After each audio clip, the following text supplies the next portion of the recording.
Então, a mensagem que eu deixo é que esse é sim um espaço de mulheres. Esse espaço, esse mercado, essa sociedade precisa de mulheres, precisa da visão feminina, precisa das habilidades femininas para se desenvolver melhor, para se consolidar, para entender melhor tudo o que está acontecendo.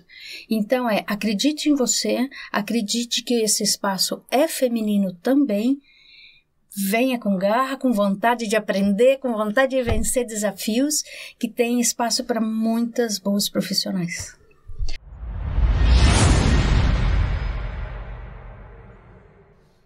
Pessoal, bom dia, boa tarde, boa noite para quem estiver escutando ou assistindo em algum horário. Este é o Emílias Podcast, Mulheres na Computação. E hoje estamos aqui com a professora, mais nova professora da INF, professora Márcia Ino. Eu não perguntei, é assim que... É assim mesmo. Márcia Ino, graduada em Processamento de Dados, mestre, doutora e pós-doutora em Administração de Empresas. Estamos aqui para uma conversa sobre seus trabalhos, também sobre suas pesquisas. Quem vai entrevistá-la comigo é a Fernanda Augusta dos Santos. Ela é estudante de Engenharia Elétrica da UTFPR Curitiba, voluntária do Emílias Podcast. Tudo bem, Fernanda? Tudo bem.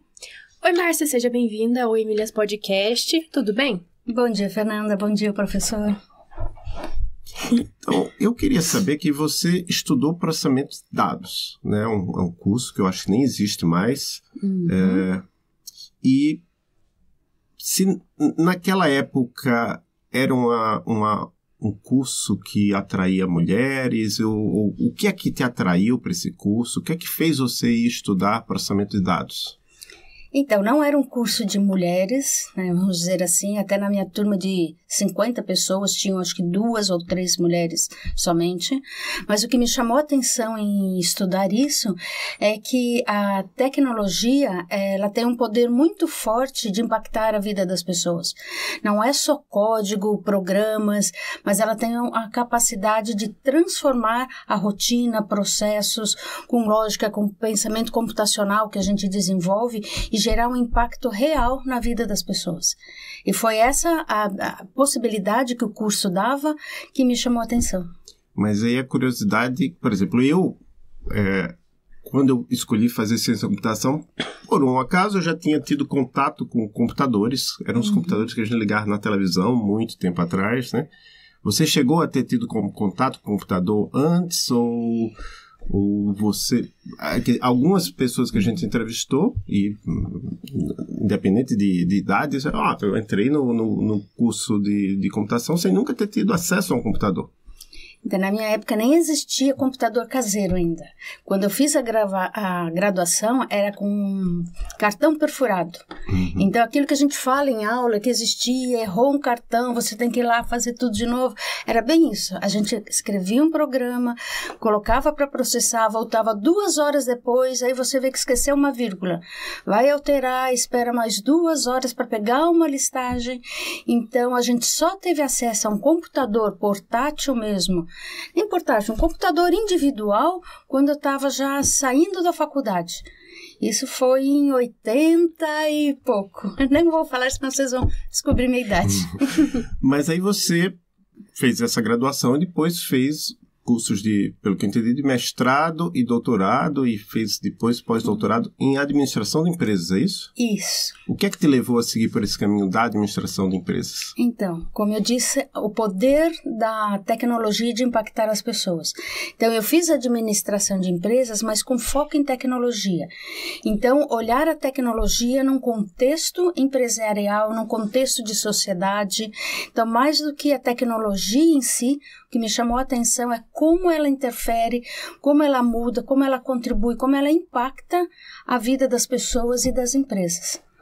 A gente fala que hoje usar tecnologia não é mais uma opção, é uma obrigação, né? Isso é muito bom, porque o seu perfil é um perfil muito bom para o nosso curso de Sistemas de Informação. Acho que foi exatamente para essa área que você foi contratada.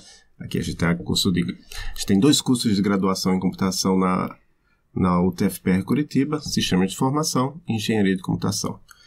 Então, a próxima pergunta é da Fernanda. Professora, a gente viu que a senhora tem muitos artigos publicados relacionados à computação. Qual que a senhora considera o seu favorito E por quê? Então, eu tenho 2 favoritos, se me dá espaço. O primeiro foi quando eu fui estudar como a tecnologia estava entrando no poder judiciário. Então, quando a gente fala sobre esse poder, ele é muito tradicional. Você vai num gabinete de um juiz, é madeira de lei, é portinária aqui. Então, é muito essa visão. E você não vê tecnologia lá dentro. E, de repente, estava vindo os processos automatizados, os sistemas. Então, como que ia acontecer? É um choque isso. Então, eu queria entender como que a tecnologia ia entrar, que barreiras que iam ter, como que os profissionais iam se adaptar, que tipo de perfil eles iam sentir falta. Enfim, entender como ia haver esse encontro de dois ambientes tão diferentes. Então, esse foi um que me marcou bastante. Eu amei fazer isso, entender como as pessoas desse setor viam a tecnologia, como elas se apoderavam da tecnologia para colocar no seu dia a dia. E o que eu gostei muito também, o último trabalho que eu fiz, que já é um outro nível de tecnologia, que já é o uso da IA, da inteligência artificial, para identificação de transtornos mentais. Então, como a gente usa a tecnologia para nos auxiliar a identificar de maneira precoce ou mais cedo, ou com maior segurança, transtornos mentais para que a gente possa atuar, ou os profissionais da área, a gente que eu digo, a gente sociedade, atuar nesse sentido. Então, aí você volta, é todo o real valor da tecnologia contribuindo com a sociedade. Esse segundo artigo, ele trabalhou com LLMs? Sim, a gente analisou o que já existe publicado, foi uma revisão de o que já existe publicado com determinado perfil de segurança para identificação de patologias. Então, geralmente os estudos eram com LLM, sim. É que uma curiosidade é que, assim, essas coisas mudam com o tempo, né? Então, não sei como vai ser... Nem sei se é assim hoje, mas a última estatística que eu vi, um dos principais usos que as pesquisas indicam que as pessoas usam para esses chats LLM, como chat GPT, é fazer terapia. Então. Que pode ser uma coisa até perigosa, né? Então, e a gente estava vendo como profissionais estão usando a tecnologia para auxiliar na identificação. Até a gente fala, como você falou, o uso dessa tecnologia. Eu estudei, tem um outro artigo que também eu gosto muito, fala sobre a obesidade digital. Então, sabe quando a gente é criança, ganha um doce, ama, e quer comer um doce, quer comer o outro, e se anima e come demais, e consome demais? A mesma coisa aconteceu com a tecnologia. Agora a gente consome demais tecnologia. Então, cientificamente, a gente chama de obesidade digital isso. Tem um artigo sobre isso também. Muito bom. E aí você trabalhou em grandes empresas, multinacionais. Como é que foi a vivência dentro desse espaço? Olha, para mim foi muito enriquecedor. Eu tenho mais de 30 anos nesse ambiente. Foi ali que eu me formei como profissional. Então, entrei como estagiária e saí na mesma empresa. Ela foi sendo adquirida por outras, mas foi sempre na mesma empresa. E eu pude ver diversos cenários exatamente por ser multinacional.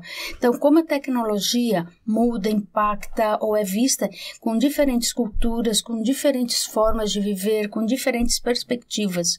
É muito interessante isso, até porque você vê que a tecnologia não é só código, não é só você implementar um sistema, você tem que interagir com as pessoas.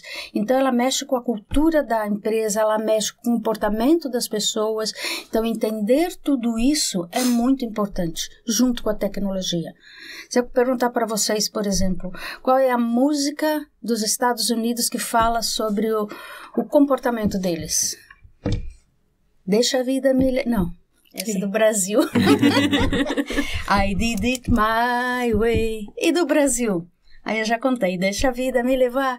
Então, entender a cultura que extravasa, passa pela arte, por tudo, entender a cultura para saber colocar a tecnologia de acordo com o ambiente. E você fez uma migração agora, você está trabalhando na universidade pública, não sei se já é dedicação exclusiva? Sim. Então, não sei também se você já tinha trabalhado em empresas públicas, em instituições públicas antes, mas Como é que você sente a diferença entre esses dois ambientes? Então, como você disse, eu sou recente aqui, né? Eu tô amando porque eu sempre gostei muito, o que me conquistou também nessa área acadêmica foi a pesquisa. Então, aqui a gente tem um apoio muito grande para a pesquisa, a gente tem horas de dedicação para a pesquisa. Então, eu ter isso, para mim, é um prêmio. Eu digo que é um hobby remunerado, vamos dizer assim. Muito bom. Ainda assim, professora, nesse mundo de negócios, como hoje em dia a gente tem muita mudança, tecnologia, eu queria saber, do seu ponto de vista, como que essa mudança, como que ela influenciou esse mundo dos negócios, essa nova era, com tantas ferramentas tecnológicas, ela trouxe muitos desafios para o ambiente? E poderia comentar com a gente quais seriam alguns desses desafios? Ela trouxe, se eu comentar para você, o que eu aprendi na faculdade, em termos literais, eu não aproveito mais nada. A linguagem de computação que eu aprendi não usa mais. O uso de cartão perfurado, a forma de programar eu não uso mais. Mas a forma de pensar, a visão computacional, a visão lógica, a visão estruturada que eu aprendi, a gente usa até hoje. Então, a gente quando traz a tecnologia para dentro da empresa, a gente vê que ela gera mudanças e a gente tem que conseguir acompanhar tudo isso. Tem horas que você vai cuidar das pessoas para se adaptar à tecnologia e tem horas que as pessoas mudam a tecnologia e a tecnologia precisa se adaptar. O telefone, por exemplo, foi feito para ligar. Se você perguntar para as pessoas quantas vezes elas ligaram, na última semana é bem pouco. Mas elas mandaram e-mail, elas entraram em redes sociais. Então, essa foi uma forma em que as pessoas, a sociedade, as empresas mudaram a tecnologia. E essa simbiose acontece dos dois lados. Entender isso, reconhecer e atuar é um grande desafio. Até porque eu costumo dizer que a tecnologia aproxima pessoas distantes e distancia pessoas próximas. Então, nós estamos próximos, nós estamos distantes. Eu uso a tecnologia para fazer uma videochamada com você. Estou aproximando todas nós. Então, isso num ambiente corporativo, eu consigo trabalhar com filiais diferentes, interagir, enfim, como se estivéssemos no mesmo ambiente.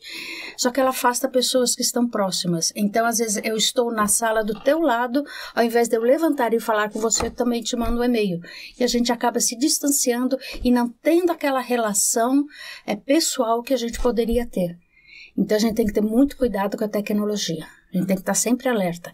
Isso também no ambiente corporativo. É interessante, porque eu acho que foi o professor Rubens Paza, ele é paranaense, mas ele é professor na universidade em Minas. Ele escreveu uma coisa assim, numa rede social, no Threads, né?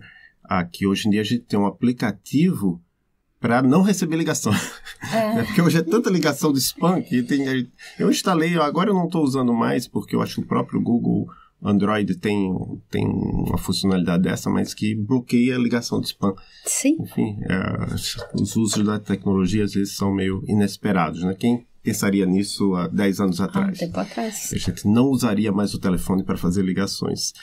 E, especificamente relacionado aqui ao nosso tema do Emílias, das mulheres na computação, quando a gente fala no futuro da computação, como é que você imagina o futuro com mais mulheres em atuação na nossa área?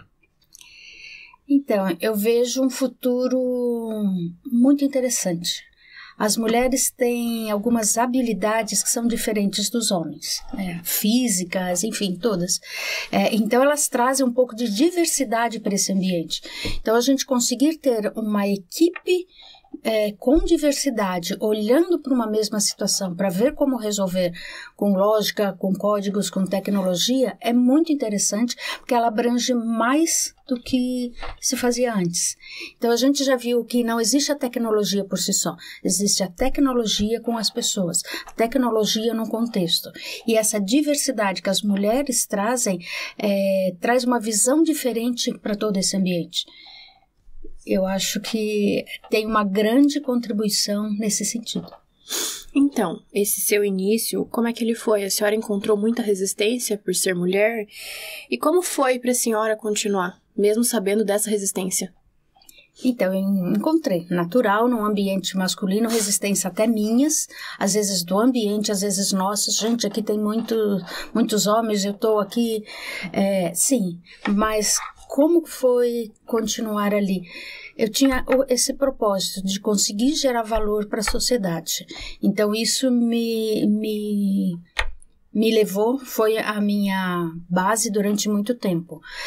A gente é questionado, sim, a gente tem que provar mais nosso valor, sim, a gente ouve brincadeiras, sim, mas e daí? Entra por aqui, você avalia, faz sentido? Faz, vou crescer com isso. Não faz, sai por aqui. Então a gente cai, a gente levanta, a gente corre, a gente anda, a gente erra, a gente acerta, a gente cresce. Então, é um ambiente muito propício para o crescimento. Se você quer um caminho já traçado, pronto para seguir, não é esse.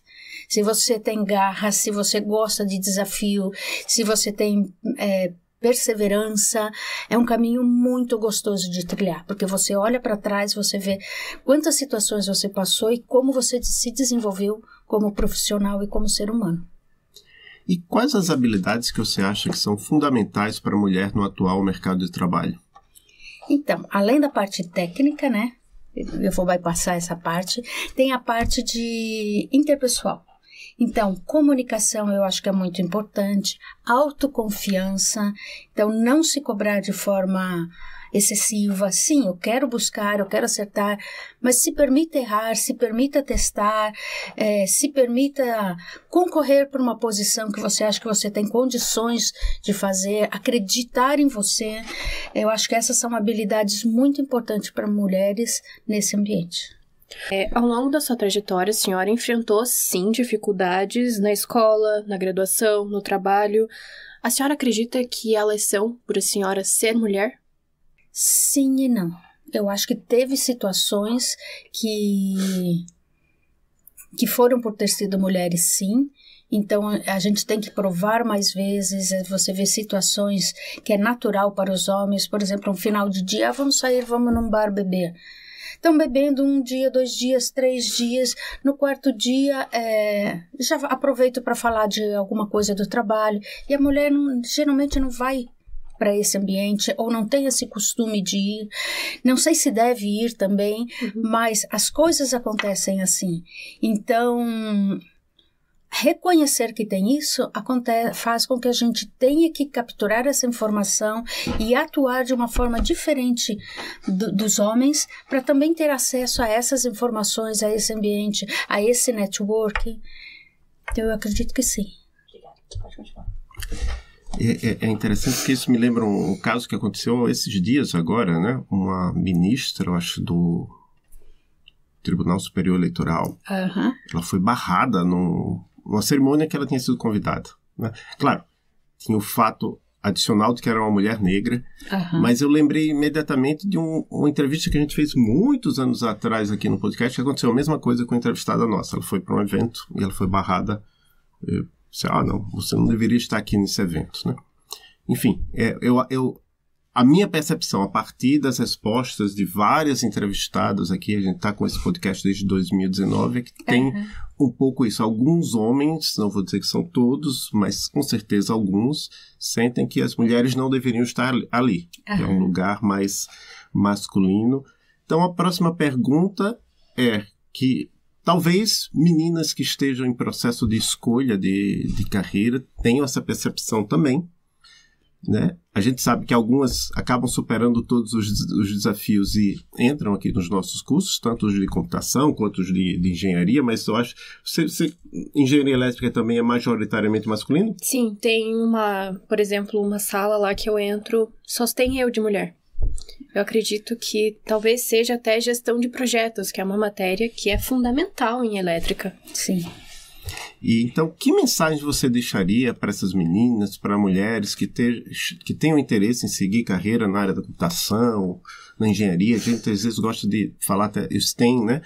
Mas ainda sentem receio por conta de um mercado e mesmo de uma universidade que é ainda dominada pelo público masculino. Então, a mensagem que eu deixo é que esse é sim um espaço de mulheres.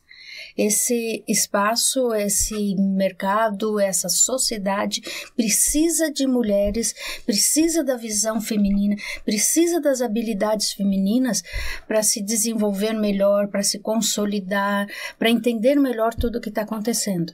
Então acredite em você, acredite que esse espaço é feminino também. Venha com garra, com vontade de aprender, com vontade de vencer desafios, que tem espaço para muitas boas profissionais. Prof, a senhora participa de algum grupo, projeto de apoio para mulheres na computação? No momento não, mas eu estou me aproximando do Projeto Emília, estou conhecendo ele, estou considerando a possibilidade de começar a trabalhar com ele. Existe algum filme, livro, série, podcast, quadrinho, pode ser, quanto pode não ser da área que a senhora gostaria de indicar para os nossos ouvintes? Então, eu gosto dessa pergunta porque a gente foge um pouquinho do técnico, né? Eu gosto de 2 filmes. Um deles é Estrelas Além do Tempo. Aquele mostra como as mulheres fortes conseguiram vencer, conseguiram provar diversas vezes o conhecimento que elas tinham, desenvolver a confiança para alguns homens que falam, é fulana quem fez o cálculo, então eu vou. Então, é para mostrar que a gente consegue, e essa é uma luta desde lá de trás. Então, a gente tem avançado nesse sentido. Esse é um caso real.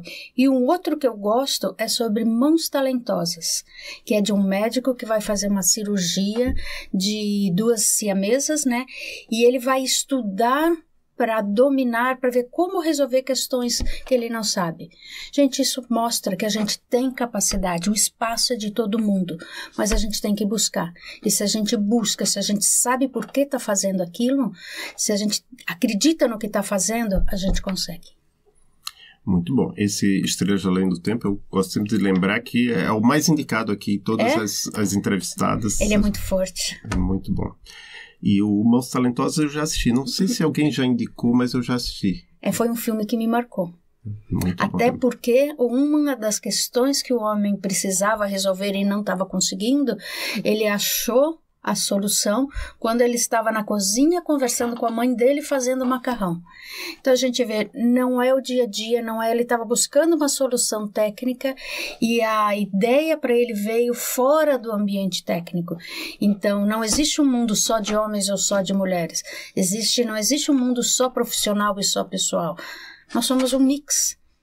Olha, até me arrepio. Onde as pessoas podem saber mais sobre você, entrar em contato com você? Você tem um site, página, tem perfis em redes sociais? Eu sou mais discreta, né? Eu tenho uma rede social, eu tenho LinkedIn, eu tenho Instagram, eu tenho Facebook. Eu posto bem pouco ali, mas conseguem me encontrar ali, ver um pouco da minha trajetória. Mas eu também estou disponível no DAINF, se alguém quiser conversar, trocar alguma ideia, só me escrever, passar lá, enfim, a gente marca e conversa. E quem quiser também pode entrar em contato com o nosso perfil no Emília, pedir Perfeito. Aí a gente repassa para você. Quer agradecer alguém, mandar um abraço especial? Então, eu quero primeiro para vocês, né? Obrigada. Pelo convite, por abrir esse espaço para eu estar aqui, comentar um pouquinho, por me trazer para conhecer o Projeto Emílias. Queria também mandar um abraço para as mulheres que estão pensando em entrar na área de tecnologia, ou para quem já está. Força, se alguma hora trepidar, precisar, vai lá conversar comigo, a gente trabalha, a gente conversa, enfim, a gente está junto nesse caminho. E também para minha mãe e para meu esposo, para minha família, que de um jeito ou de outro sempre me apoiaram para eu estar onde eu estou. Eu sou resultado desse ambiente todo. Muito bom. Chegamos ao fim de mais um episódio da Rede Emílias de Podcasts. Nós somos o Emílias Podcast é um dos podcasts da rede. A gente tem também o Fronteiras da Engenharia de Software, que não entrevista só mulheres, mas também entrevista mulheres. Inclusive, é interessante porque lá, por a gente só entrevistar pesquisadores de engenharia de software e elas não serem 50% da área, né? A gente às vezes tem dificuldade em encontrar uma mulher para entrevistar. Ontem a gente conseguiu publicar um episódio com uma mulher, a professora Genaína Rodrigues, da UNB. E também, mais ainda, no Elixir em Foco, que é outro podcast da rede que é mais ativo. A gente tem outros, mas estão mais parados. E no Elixir em Foco, a comunidade de computação tem poucas mulheres. A comunidade de Elixir, que é uma subcomunidade da computação, tem menos ainda. Então, é dificílimo a gente encontrar mulheres para entrevistar, mas, enfim, temos também algumas entrevistas lá. Todos estão na rede, enfim. A gente sempre convida todo mundo a procurar os nossos canais no YouTube, Spotify, todas as plataformas de áudio. Eu acho que a gente está lá. Se não estiver em alguma plataforma de áudio que a pessoa escuta podcast, avisa pra gente que a gente coloca. Mais uma vez, muito obrigado e até o próximo episódio do Emílias Podcast. Obrigada. Tchau, tchau. Tchau, tchau.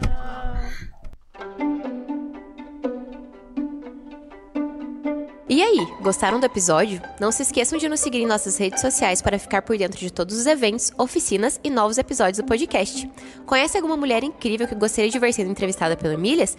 Então compartilhe com a gente. Contamos sempre com a colaboração e apoio de todos os nossos ouvintes. Até a próxima!